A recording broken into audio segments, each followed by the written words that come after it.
Bismillahir Rahmanir Rahim. This is the English translation of the Majlis of Hazrat Maulana Qamar Uzzama Sahib Damat Barakatuhum, which took place on Wednesday, the 12th of Rajab 1445, corresponding with the English date 24th of January 2024. This Majlis took place at about 12 noon at Ozone Heritage, Pushtikar Society, Momin Nagar, Jogeshwari West, Bombay. Hazrat Wala starts off this Majlis by quoting the ayat of the Quran Majid, لِلَّذِينَ أَحْسَنُوا فِي هَذِهِ الدُّنْيَا حَسَنَةً وَأَرْضُ اللَّهِ وَاسِعَةً إِنَّمَا يُوَفَّى الصَّابِرُونَ أَجْرَهُمْ بِغَيْرِ حِسَابٍ.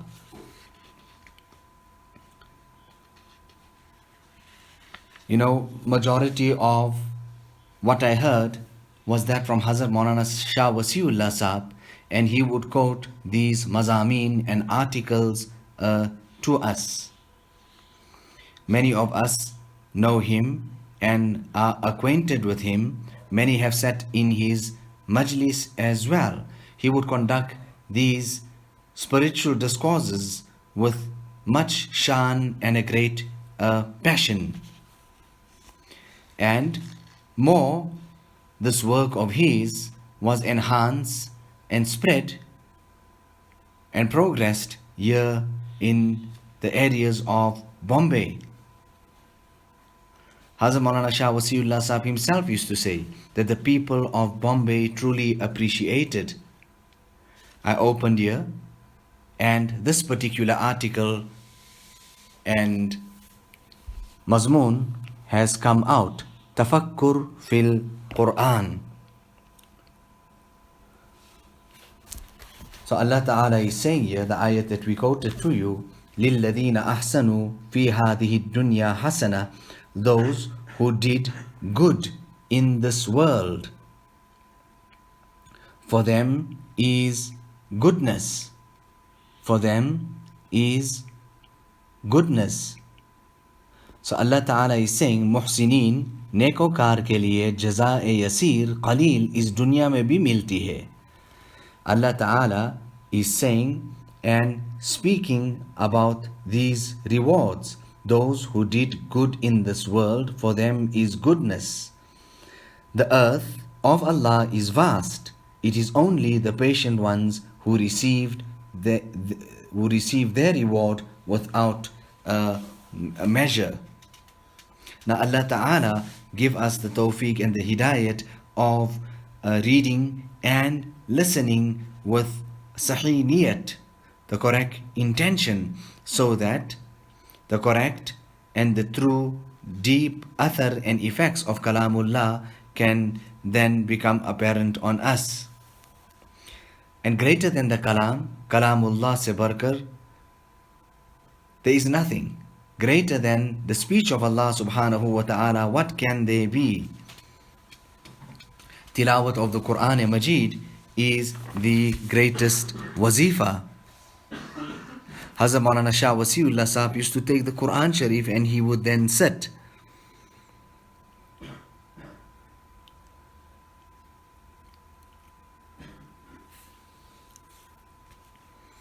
Now, you know the kayfiyat, that sukoon and itminan that a mu'min has with him.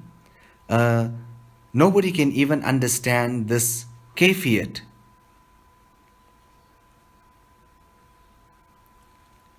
Hazrat Allama Sharani used to say that look at ordinary simple people, so poor, and just have the basics. They have these carts on the roadside and they sell from just that one table.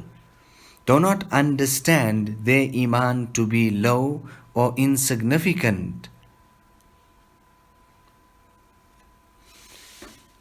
Okay, so here, this ayat that we quoted, we learn from the above that the righteous believers are rewarded in this world as well.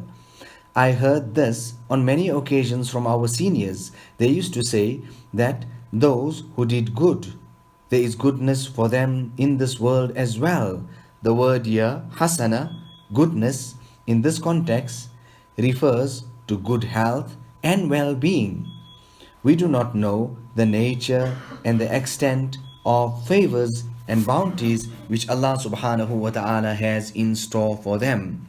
It is only in this world that we get iman and good deeds. Do you think these are insignificant and trivial treasures?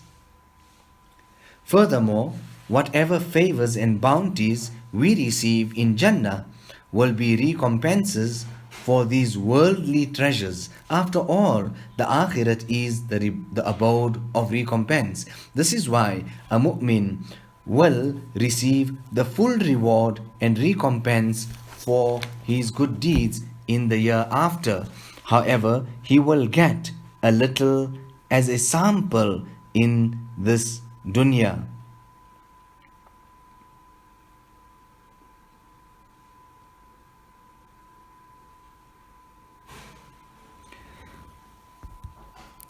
In between the two parts in this verse, Allah Ta'ala says, the earth is vast.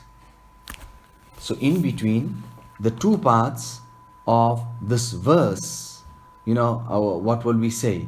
आयत के दोनों हिस्सों के दरमियान वो अर्दुल्लाहि वासिया, जो फरमाया अल्लाह ताला की ज़मीन बहुत वसी है, तो उसकी तफसीर और माक़बल से उसका रब्त बयान करते हुए साहिब रूहुल मानी फरमाते हैं ये जुमला मुअतरिज़ा है. So we carry on, and the author is saying here, Hazrat Maulana Shah Wasiullah Sahab, in between the two parts of this verse, Allah Ta'ala says, وَأَرْضُ اللَّهِ وَاسِعَةٌ, the earth of Allah is vast. Now the author of Ruhul Ma'ani explains this Jumla Mu'tariza, parenthetical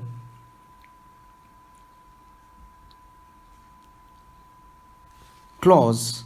He says that it is brought to remove uncertainty, because Allah subhanahu wa ta'ala first says that there is goodness, good health and wellness for the doers of good in this world. No one should harbor the misgivings that many of the righteous people in this world experience a condition which is contradictory to this. Meaning, in other words, they do not enjoy good health, etc., despite being righteous and pious. So the answer is given that sometimes the reason for the non-conduciveness of the weather and the environment, or it could be some other familiar reason which causes physical ailments. We therefore have to understand in this regard that the earth of Allah subhanahu wa ta'ala is vast. Thus, there will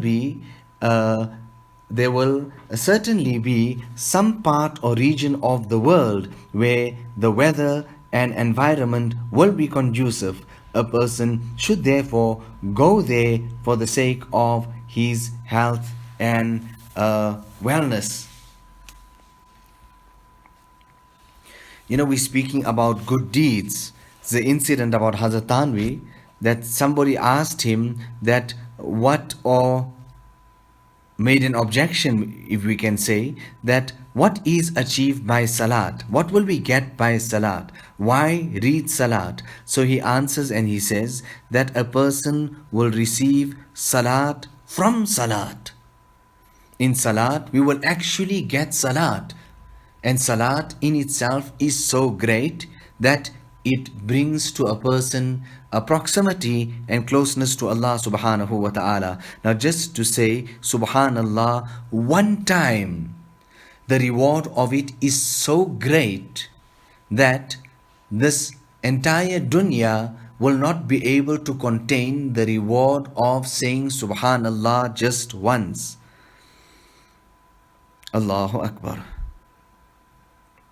Hazrat Maulana Muhammad Ahmad Sahab used to give an example of coal, and he would say that coal is such that if you look at it, it is unassuming, it just may be laying there on the ground. But if you take that very same coal and then you ignite it, after that you see something absolutely amazing. You understand a fire, and then from that fire comes light, the room is lit, then darkness is dispelled, and together with that it generates heat and warmth. The coldness is then also taken away.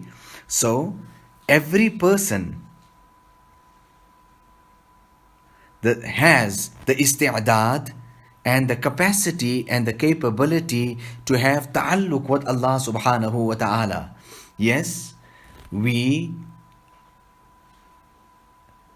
need to go to the Ahlullah, and the Ahlullah actually, this which is dormant in us, the coal which is just lying there, they ignite it. Meaning, in essence, every person has it there. It just needs that spark for it to be ignited and for it to progress and to come out of the dormant state and become and go into an active state. So each and every person has the capacity of the ta'alluq and the nisbat of Allah subhanahu wa ta'ala. It just needs that spark to start it off. You know, people sometimes used to go to Hazrat Tanvi. They would just go there like that, and they would sit in the khanka and then start their own thing. Hazrat Tanvi then would reckon them and say, listen, you came and you started with the dhikr of Allah subhanahu wa ta'ala. They would come and start with dhikr. So he would then say to them, I didn't even speak to you. It is quite greatly possible that I was going to start you off with Qaida-e-Baghdadi, with your basic pronunciation of letters, joining letters, the formation of words, and then to make your Quran Sharif recitation correct first. You know, Hazrat Tanvi has said regarding excellence that a person seeks, he says, you need two ingredients for that. One is that of sohbat, companionship of saintly people, and the other one is some amount of the dhikr of Allah subhanahu wa ta'ala. Okay, so the land, this land, وَأَرْضُ اللَّهِ وَاسِعَةٌ, the land is divided into pieces of plots which, despite being next to each other, have different effects. This is a most unique phenomenon. There are vineyards, various orchards, and date palms. Some of them are such that two trunks develop from one trunk. Allahu Akbar. We're speaking about وَفِي الْأَرْضِ قِطَعٌ مُتَجَاوِرَاتٌ وَجَنَّاتٌ مِّنْ أَعْنَابٍ وَزَرْعٌ وَنَخِيلٌ وَسِنْوَانٌ غَيْرُ سِنْوَانٍ يُسْقَى بِمَاءٍ وَاحِدٍ وَنُفَضِّلُ بَعْضَهَا على بعض في الأكل إن في ذلك لآيات لقوم يعقلون. In the land there are different plots adjacent to one another, and there are vineyards, fields, date palms growing in clusters and unclustered, watered with the same water. It is we who make one excel over the other in fruit, and these are signs for those who reflect. Now, just see that some of them are such that two trunks develop from one trunk. Others do not have two trunks. Despite this, they all are irrigated by one type of water. Allahu Akbar. Some fruits surpass others. This means that their shape, size, fragrance, and taste are different, but they have been irrigated by the same water. Subhanallah. Look at the magnificent power of Allah subhanahu wa ta'ala. Plots of lands are lying next to each other as though they are one, and the water too is the same. Despite this, various types of fruits are produced from them.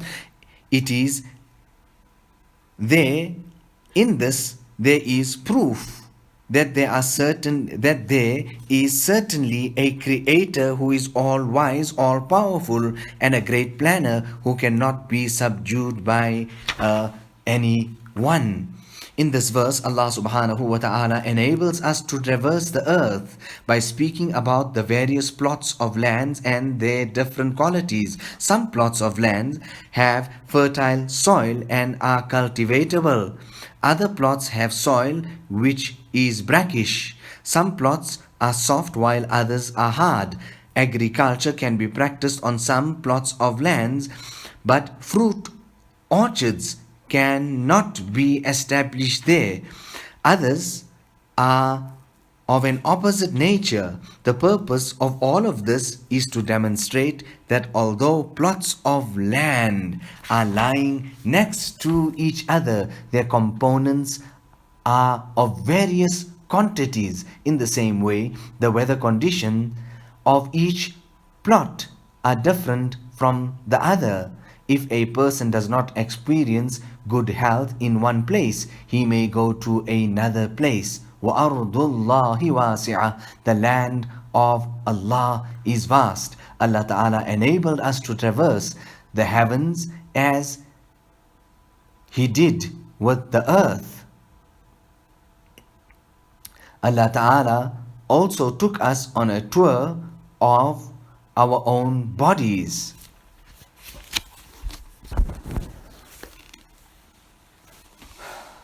So Allah Ta'ala bless us with the Zahiri Dawlat and the Batini. Allah Ta'ala make this beneficial for us. ربنا تقبل منا إنك أنت السميع العليم اللهم إنا نسألك خير هذا اليوم وخير ما بعده اللهم إنا نسألك خير هذا اليوم فتحه ونصره ونوره وبركته وهداه. Allah Ta'ala accept this talab, this thirst and enthusiasm and khulus and sincerity that we had come with. Whoever has assisted me and brought about sahulat for me in this safar of mine, and whoever had was sharik together with me in any way, may Allah subhanahu wa ta'ala grant them جزاء خير. ربنا تقبل منا إنك أنت السميع العليم وتب علينا إنك أنت التواب الرحيم بحرمة سيد النبي الكريم صلى الله عليه وسلم.